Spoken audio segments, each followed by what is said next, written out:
بسم اللہ الرحمن الرحیم۔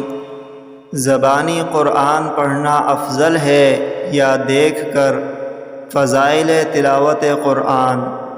حضرت عثمان بن عبداللہ بن اوس ثقفی اپنے دادا سے روایت کرتے ہیں، انہوں نے کہا رسول اللہ صلی اللہ علیہ وسلم نے فرمایا، آدمی کا زبانی قرآن پڑھنا 1000 درجے رکھتا ہے، جبکہ اس کا قرآن کریم سے دیکھ کر پڑھنا زبانی پڑھنے سے 2000 درجے رکھتا ہے۔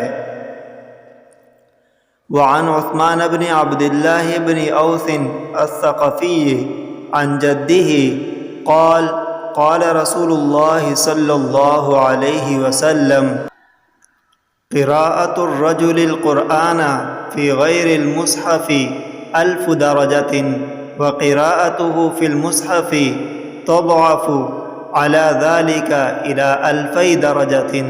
رواه البيهقي في شعب الإيمان۔